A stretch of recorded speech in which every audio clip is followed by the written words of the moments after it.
Assalamualaikum warahmatullahi wabarakatuh. Selamat pagi, salam sejahtera bagi kita semua. Pada hari ini, izinkan saya membahas tentang intisari pemikiran Ki Hajar Dewantara. Perkenalkan, saya Riana Dewi dari SMPN Negeri 95. Raden Mas Suwardi Suryaningrat atau lebih dikenal sebagai Ki Hajar Dewantara merupakan tokoh pendidikan yang paling berpengaruh dalam sistem pendidikan kita pada masa kolonial. Beliau dikenal sebagai pelopor pendidikan bagi anak-anak pribumi.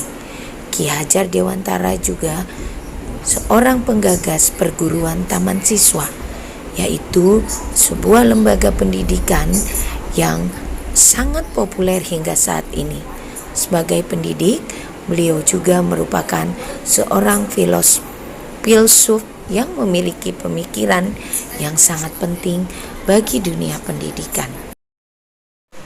Intisari dari pemahaman Ki Hajar Dewantara yang pertama adalah sistem Among. Sistem Among ini adalah suatu sistem pembelajaran yang mengedepankan pembentukan manusia secara utuh, suatu metode yang tidak menghendaki perintah atau paksaan, melainkan memberi tuntunan bagi hidup anak-anak agar dapat berkembang dengan subur dan selamat, baik lahir dan batin. Tujuan dari sistem Among ini adalah untuk membangun hubungan emosional yang kuat antara guru, siswa, dan orang tua untuk menciptakan lingkungan pendidikan yang optimal. Pemikiran yang kedua yaitu kodrat alam dan kodrat zaman. Kodrat alam adalah sifat alami manusia yang harus dikembangkan, seperti sifat kejujuran, ketulusan, tanggung jawab, dan lain-lain. Sedangkan kodrat zaman adalah keadaan dan tantangan yang dihadapi oleh manusia pada zaman tertentu. Untuk berhasil dalam kehidupan, Ki Hajar Dewantara mempercayai bahwa anak-anak harus dididik dengan mempertimbangkan dua faktor, yaitu yang pertama, anak harus diajarkan sifat-sifat yang sesuai dengan kodrat alam dan keterampilan yang sesuai dengan tuntutan zaman di mana mereka hidup. Intisari yang ketiga dari pemikiran Ki Hajar Dewantara adalah adanya asas trikon yang terdiri dari tiga aspek, yaitu kontinu, konvergen, dan konsentris. Kontinu berarti pendidikan yang harus dilaksanakan secara berkesinambungan, dilakukan terus-menerus dengan membuat perencanaan yang baik. Konvergen berarti pendidikan yang dilakukan bisa mengambil dari berbagai sumber di luar negeri, namun tetap harus disesuaikan dengan kebutuhan yang kita miliki sendiri.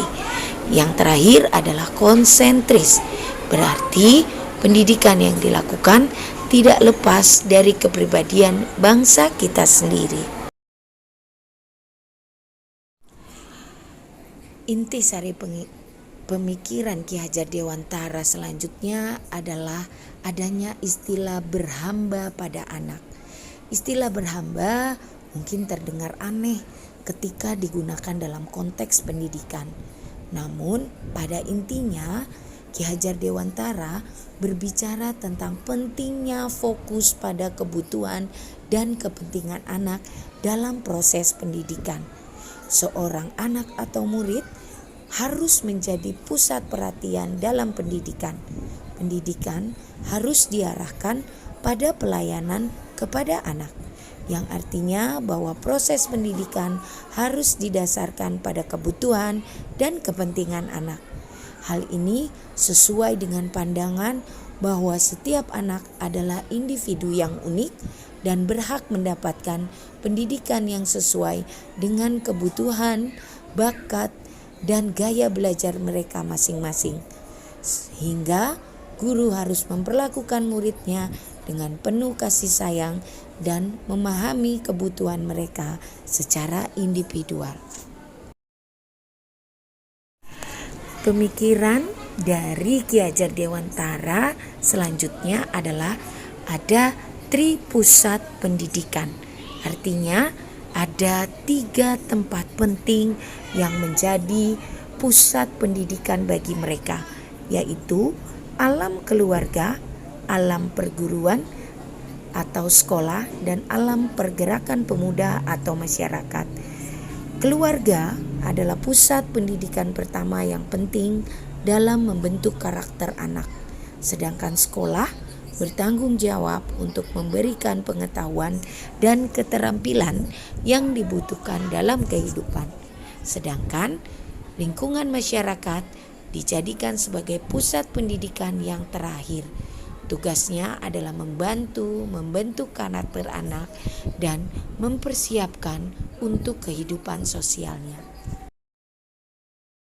Intisari pemikiran Ki Hajar Dewantara yang terakhir adalah adanya ungkapan ing ngarso sung tuludo, ing madya mangun karso tutwuri handayani.